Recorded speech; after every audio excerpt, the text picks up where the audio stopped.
So, what do you think about the election then? I think it's a waste of time. Absolute waste of time. And it's costing £250,000. Yep. I don't think it's necessary. Not necessary. Okay. What's Why do you think Nigel has called it then, if you think it's unnecessary?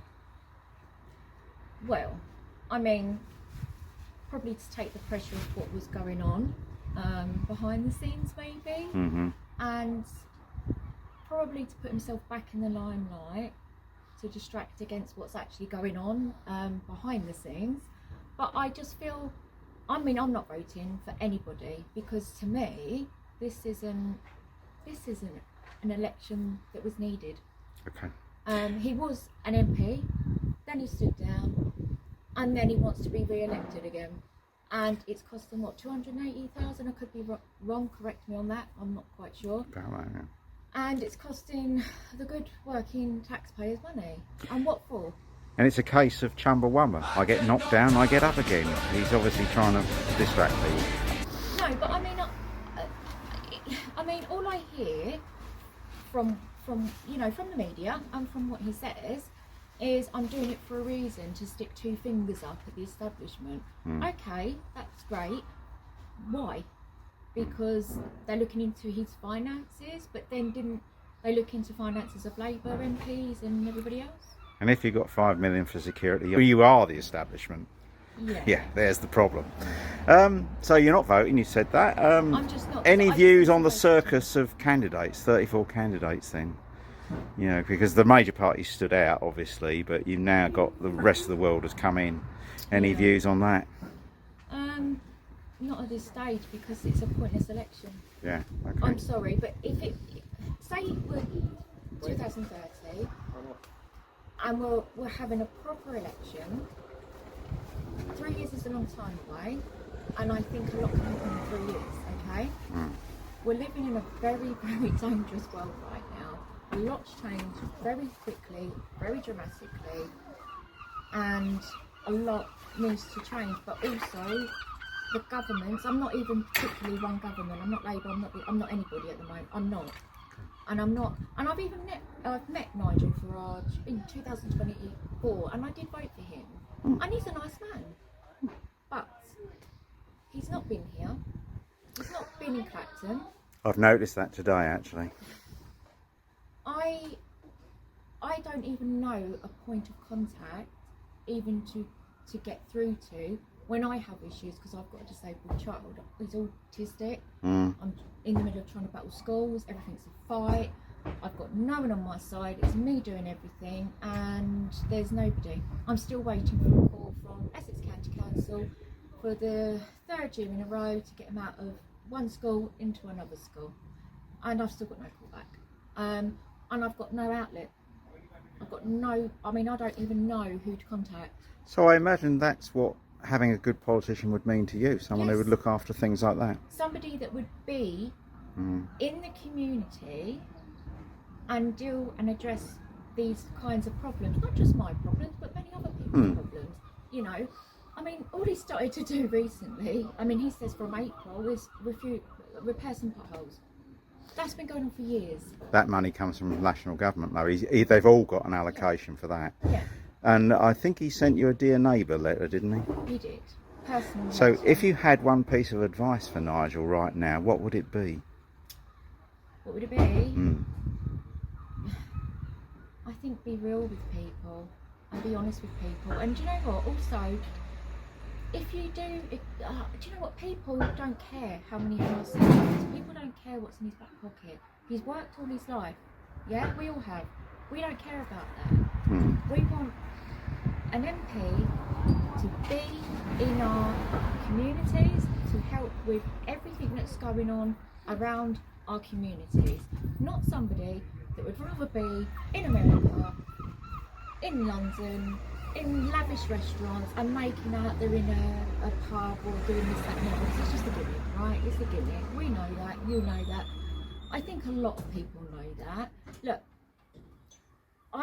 I'm a strong fan of everybody having different views, and I'm an adult, and I know a lot of people in the community that will vote for Nigel Farage. Even my dad will vote for Nigel Farage. Okay? That's two I've counted Right, today then. That's my dad. Does it mean I don't get along with my dad? No. No, I love my dad.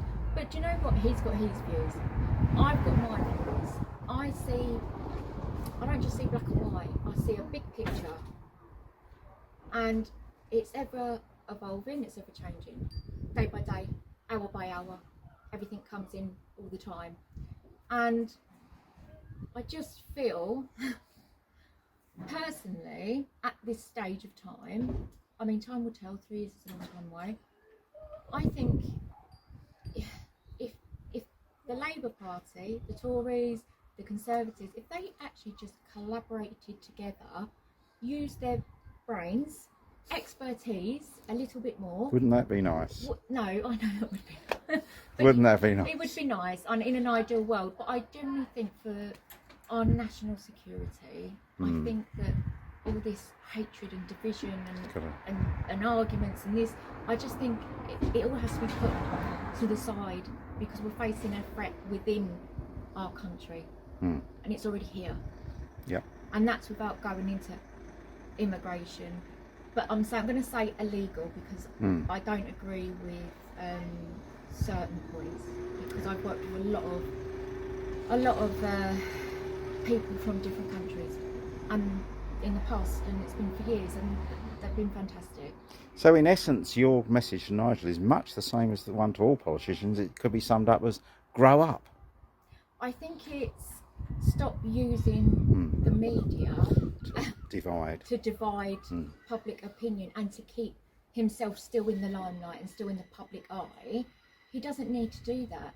All he needs to do is be himself and actually keep doing what he's doing. That's all he needs to do, and get on with real policies.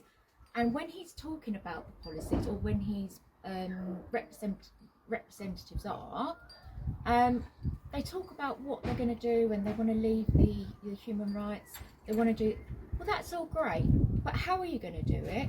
What's the next step? What's going to be the after step? And what's the thought out plan behind the whole situation? Yeah. That's how I think. It's just, I'm sorry, but it's a bit like Donald Trump, isn't it? With the Iran war. He's just dived into something and doesn't know a way out. And he's trying to figure out a way out as he's going along. A round of golf is needed in his case, I think.